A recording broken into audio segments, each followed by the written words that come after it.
début. Je pense qu'on attend la présentation là. Vous avez la présentation pour moi? Voilà. Donc, très bonjour. Je vais parler aujourd'hui sur un peu l'expérience que j'ai eue en Tunisie les dernières 4 ans. Qu'est-ce que nous on a fait comme coopération allemande, mais aussi partager avec vous un peu du souci, de challenge qui en a vu pendant des expériences qu'il y en a eu avec des dossiers ou des publications de notre projet. Mais avant, je pense nous sommes entre nous, là. Je veux bien savoir, je fais une introduction de mon côté, mais aussi je veux bien savoir qui est dans le salle. Déjà moi, je suis comme formation anthropologue, qui est assez spécial, c'est tout travail dans le domaine digital, mais je pense, et je vais parler sur ça, c'est quelque chose de très très très important comme compétence si on parle de transformation digitale. J'étais start-upper et entrepreneur moi-même, j'ai créé une petite boîte en 1998 et on a fait le web development d'une certaine manière, mais dans cette époque c'était les dernières chiffres, les start-up, etc. La technologie, certainement, c'est dans mon cœur. Donc, j'ai testé toujours de nouvelles technologies qui viennent. Je jouais avec des drones, PlayStation 5 maintenant au bureau. Donc, c'est vraiment la technologie là qui compte. Et je viens en fait d'un contexte international. Donc, je connais un peu l'Afrique du Sud, Brésil, Rwanda et certainement maintenant aussi un peu la Tunisie. Et après, j'ai commencé mon travail ici en Tunisie comme directeur de programme de transformation digitale. Je vais parler tout de suite c'est quoi et qu'est-ce qu'on a fait. Maintenant pour vous, juste pour valider qui est dans la salle. Déjà, est-ce qu'il y a des fournisseurs technologiques dans la salle? Peut-être vous pouvez lever la main. 1, 2, 3. Fournisseurs technologiques, vous êtes pas trop, mais il y a. Est-ce qu'il y a le secteur public dans la salle? Ok, 2, 3. Non, c'est pas trop. Secteur privé classique, pas fournisseur technologique, mais des industriels, des prestataires classiques. Ah oui, là, d'accord, il y a pas mal. Et des académiques, chercheurs, là, top. Très bien. Moi, je trouve que c'est très très important il y a beaucoup de gens qui sont rien. Parce que, voilà, il y a quelques problèmes. Qui autre? Ah voilà, autre. C'est quoi autre? Vous avez levé le main, non? Autre, ah oui, c'est ça. Qu'est-ce que vous avez dit? Legal Service. Très bien. Là, il y a l'équipe de la GZ. Là, très bien. Moi, je pense que c'est très important qu'on ait cette mélange. Pour ça, je dis aussi, voilà, ma formation comme anthropologue, c'est très, très, très important parce qu'à la fin, la question, c'est toujours un peu comment la technologie change un certain contexte. Ça peut être une entreprise, ça peut être le secteur privé, et je ne change pas le contexte, je n'ai pas le processus, les compétences nécessaires, le profil de personnes qui l'utilisent, etc. Et pour comprendre d'être juste enfant de cette technologie, désolé là, peut-être c'est pas assez. Être quelqu'un du secteur public qui veut transformer son domaine, c'est pas assez. Il faut avoir en fait une collaboration entre les acteurs qui est très très très importante et qui est l'essentiel pour assurer un projet si on parle de projet digital, et je vais élaborer un peu sur cette présentation aujourd'hui sur ça. Maintenant on commence avec une question sur le potentiel pas utilisé, et je parle certainement aussi sur la Tunisie. Et tout le monde, je pense que cette conférence veut dire non, la transformation digitale, c'est la disruption, c'est des opportunités, c'est la transformation, mais en fait, il y a énormément de potentiel qu'on n'utilise pas aujourd'hui, donc je pense vraiment avec cette histoire où il y a des potentiels qui, je pense, ne touchent pas. Je pense avec quelques chiffres, d'abord. Donc, tout le monde connaît ça, et il y a beaucoup de chiffres qui sortent, qui envoient dans la presse. Mais ça, je trouve que c'est très intéressant, c'est la contribution de la digitalisation, mais aussi la contribution sur les digital assets, l'infrastructure, les devices, etc. La partie bleue, c'est l'infrastructure, parce qu'on prend tout le moment la technologie, parce qu'on prend le moment au digital. La partie rouge, c'est la contribution du GDP, en fait, sur la transformation climatique. Et comme on voit là, Ça, c'est le moyen de plusieurs pays, mais on compte en fait la transformation digitale va contribuer plus de 25% sur le GDP du pays l'année prochaine. 25%.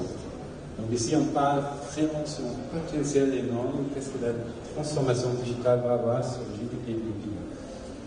Deuxième graphique, c'est un peu l'intelligence artificielle. C'est le mot d'aujourd'hui, la technologie d'aujourd'hui probablement.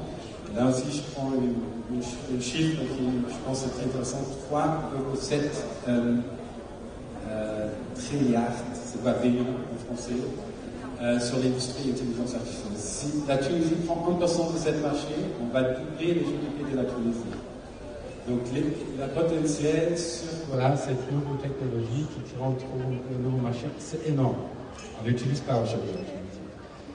Et ça, c'est quelques chiffres sur la partie, comment la transformation digitale change le secteur public.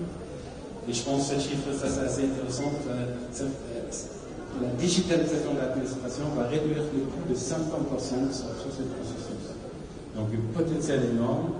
Aujourd'hui, nous ne sommes pas là. Le potentiel pas encore utilisé. Je pense qu'on a beaucoup de discussions dans le prochain jour ici, mais aussi à l'intérieur de cette semaine, sur comment on peut en fait emprunter cette potentiel. Mais moi, je veux commencer avec une hypothèse, ce n'est pas encore utilisé aujourd'hui en Tunisie. Il y a les Gartner's Hype Cycle, je ne sais pas si tout le monde connaît, mais en principe, il y a 4 phases dans cette Hype Cycle. Une première phase, il y a des gens qui commencent à parler sur une nouvelle technologie, un nouveau hype. Quelqu'un qui commence à parler, c'est pas encore un hype. On écoute à droite ou à gauche. Et ça, c'est la première phase. Après, tout le monde commence à parler sur la même chose. Ça, c'est en fait le pic de cette hype. Et après, la partie difficile commence, il y a normalement le début. Après, tout le monde a parlé. Il y a une phase qui est assez lourde parce que le travail commence vraiment là. Et après, normalement, une technologie, c'est bien intégrée, bien capitalisée. Si on arrive sur la 4e phase, c'est le next level. Moi, je fais un hype cycle pour moi dans les derniers 4 ans quand j'étais en Tunisie. Juste pour avoir une idée où je trouve il y a des discussions, mais aussi pas encore peut-être la situation où on est arrivé sur le next level. Ça, c'est pas toutes les thématiques qui en touchent, mais ce sont quelques thématiques. Aujourd'hui, on attend beaucoup de green tech. Ce n'est pas encore un hype. Il y a quelques initiatives, mais ce n'est pas tout le monde qui dit voilà, moi je commence à travailler sur la technologie contre la crise écologique. Smart Cities, encore on peut avancer, mais je ne vois pas en fait l'avancement au niveau hype et slash en fait la continuation. Blockchain. 2018, tout le monde a parlé de blockchain, je ne sais pas trop. Il y a certainement quelques projets, mais ce n'est pas la hype qui m'a vu. GAFREP, après 2019, il y a énormément d'énergie dans le secteur public pour commencer à discuter un peu comment on peut se digitaliser. Encore une fois, ce n'est pas encore l'initiative qui mainstream, c'est plutôt le projet qui existe, mais pas encore une initiative. Digital Health, on est là, je pense que ça crée, surtout il y a beaucoup de potentiel, mais il y a aussi beaucoup de défis, le cadre juridique, mais surtout aussi beaucoup de solutions pour arriver à avoir les health tech ou digital health vraiment intégrés. Je pense que nous sommes au pic de l'intelligence artificielle, parce que ça c'est partout aujourd'hui.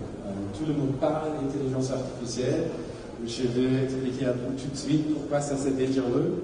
Parce qu'il ne faut pas juste parler d'intelligence artificielle, il y a pas mal de travail pour arriver à la fin de cette cycle. Digital Payment, on vient d'écouter hier, c'était annoncé dans une première phase, donc je pense qu'on a passé un peu d'arrêt, parce qu'il y a des choses concrètes, qui n'est pas juste un projet ou une initiative qui sont de solutions. Cybersécurité, pour moi, les start-up, les e-commerce. Donc, ça sont des thématiques où je vois, ça s'est institutionnalisé en Tunisie, et sont aussi des thématiques où nous, on a travaillé. Quelque chose qui est pour moi là, sont les cyberparks. Qui trouve ici les cyberparks sont des infrastructures d'innovation en Tunisie? Personne. Mais après, il y a 19 amis. Il y a Cyberpark, en fait, sont des bâtiments dans les régions. Il y a 19 en total ici en Tunisie, qui veut être un peu l'acteur d'innovation dans cette région. Se fournir par le Technopole Gaseda. Et c'est intéressant, tu ne connaissais pas, parce qu'à la fin, c'est quelque chose qui existait depuis 2000, quelque chose comme ça.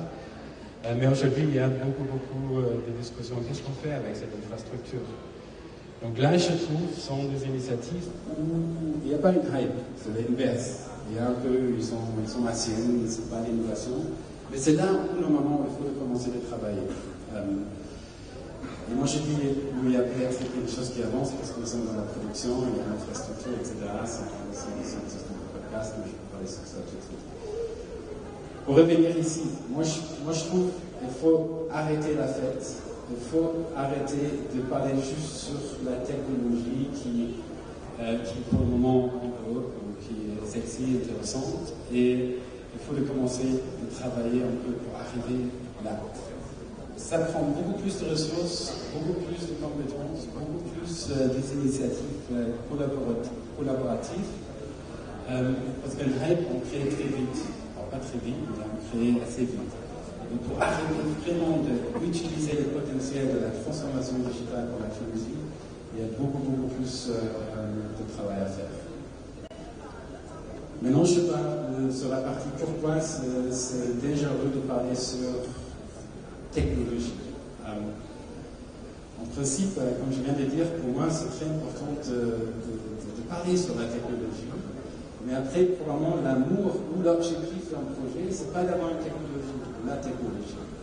C'est plutôt love of my life, c'est là, mais moi je regarde toujours sur l'objet qui est là, c'est super intéressant, c'est sexy, je peux faire un événement sur ça, etc. Mais à la fin, je vais oublier, je veux transformer X ou Y. Pour mon problématique, je peux attaquer, c'est totalement autre chose.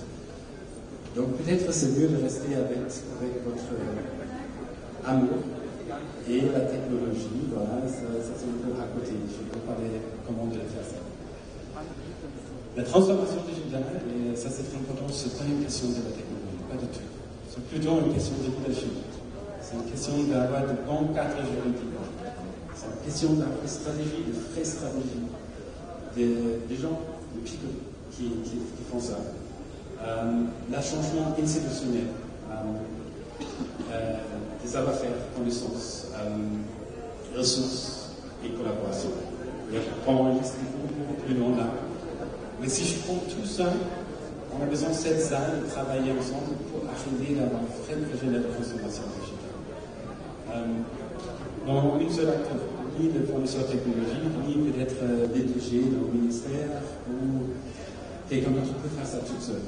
Il faut avoir des perspectives assez diverses pour arriver à comprendre le problème. Moi, je prends un exemple, c'est l'introduction de Tracing App pour le Covid-19 en Allemagne. Là, le budget pour une application, c'est 150 millions d'euros. Une seule application. Et ce n'est pas le développement de cette application qui coûte 150 millions d'euros. C'était 7 millions d'euros, je trouve que c'est trop cher. Mais 7 millions contre 150 millions, toutes les autres ressources, c'est pour faire ça. Franchement, le cadre juridique, créer des compétences, créer des interfaces avec tous les médecins en Allemagne, etc. Sensibiliser l'utilisateur, etc. Donc, il faut avoir de vrais projets qui commencent à attaquer en fait sur la complexité de quelque chose et pas juste sur la question quelle technologie on va utiliser. Il y a un concept qui est bien connu, c'est la destruction créative. Ça veut dire quoi? Moi, je dis toujours, si on fait un projet, il faut voir qu'est-ce qu'on va détruire. Et normalement, on va détruire peut-être une institution large et on va le reconstruire après. Et comme ça, c'est un bon exercice pour avoir une idée de comment ça marche un projet. C'est pas trouver la bonne technologie, c'est plutôt de voir comment on va retravailler un certain processus.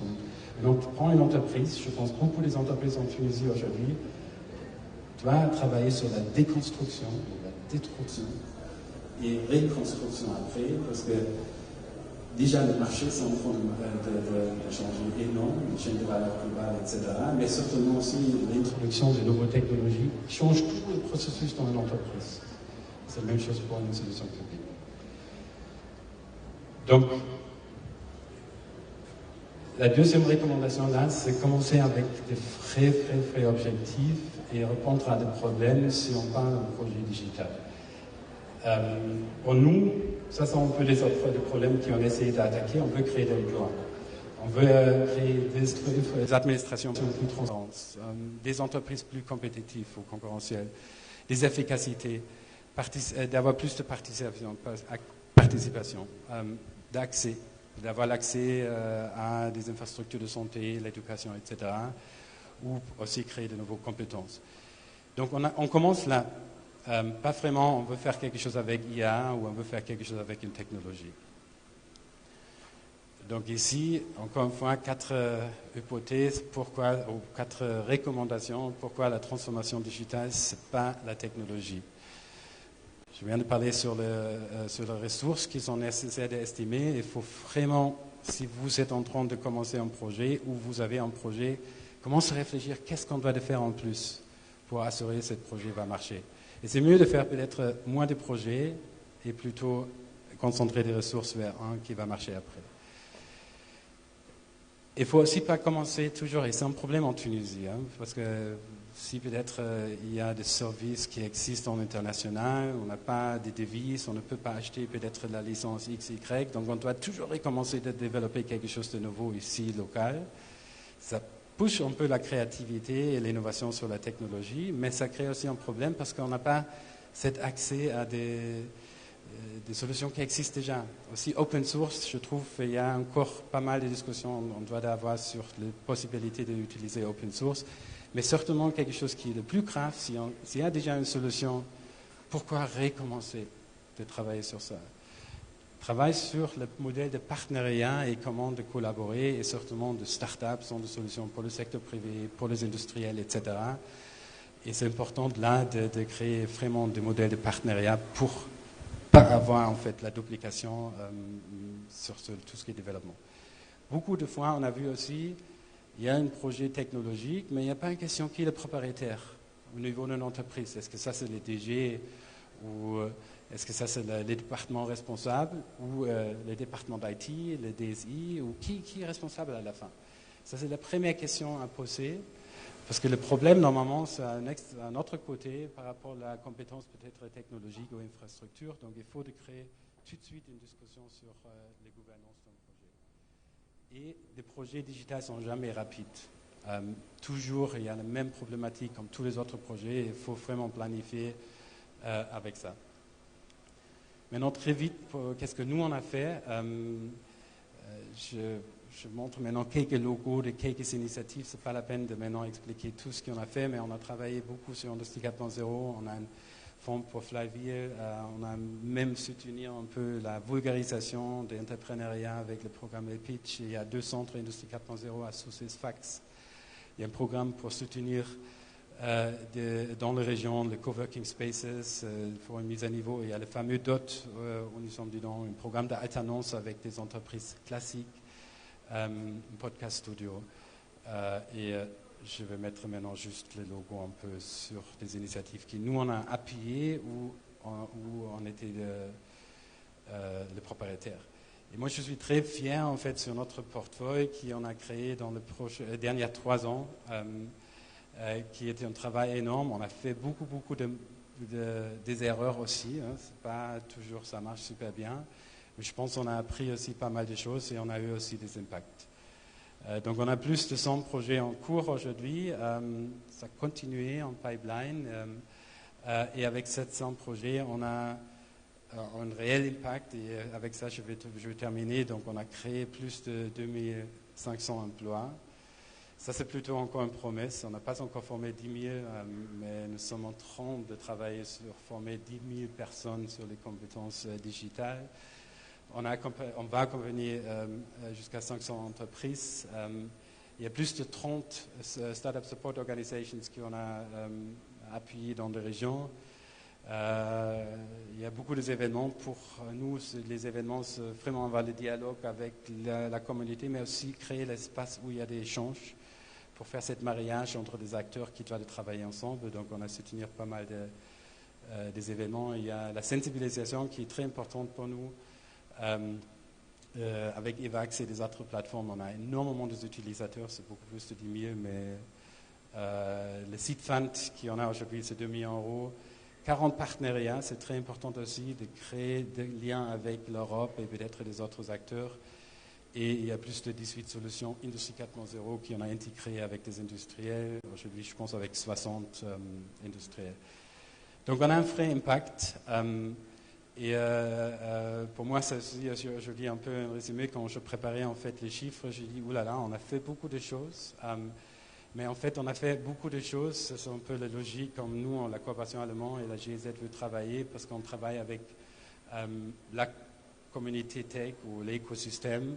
Et en principe, je veux vraiment clôturer avec ça, déjà pour dire merci à vous de travailler avec nous. Il y a pas mal de partenaires ici, mais peut-être aussi continuer d'approcher nous, parce qu'on a une ambition énorme pour changer la Tunisie, pour créer un peu l'avenir de la Tunisie. Et comme je dis, il faut avoir de bonnes perspectives sur la même table, des ressources. On ne focus pas nécessairement sur la technologie, mais plutôt beaucoup des entreprises qui on doit attaquer. Et comme ça, vraiment, il y a tout ce potentiel qu'on a vu, il y a beaucoup plus, vraiment aussi bientôt disponible pour la Tunisie, pour l'économie tunisienne, mais aussi pour le secteur public. Maintenant, juste à la fin, donc c'était déjà annoncé, moi je quitte la Tunisie, donc je peux être aussi un peu franc et honnête. Donc si vous voulez discuter avec moi, vas-y, on peut discuter pendant le post-café. Mais voilà, c'est un peu les derniers jours pour moi en Tunisie. Je vais aller en Rwanda pour travailler sur le même domaine. Et quand j'étais là il y a 4 semaines, j'ai vu qu'il y a aussi énormément de potentiel de créer des liens entre des écosystèmes. Beaucoup de fois, l'expertise que nous on cherche dans le programme on cherche probablement en Europe. Mais après, maintenant j'étais en Tunisie, j'ai dit pourquoi on va sourcer un prestataire en Allemagne s'il y a des prestataires en Tunisie. Donc je pense qu'il y a un potentiel énorme pour vous, pas nécessairement au Rwanda, mais des autres marchés, pas toujours en Europe, mais des marchés dans la région Afrique du Nord ou peut-être dans l'Afrique en large. Donc merci beaucoup et j'espère à bientôt.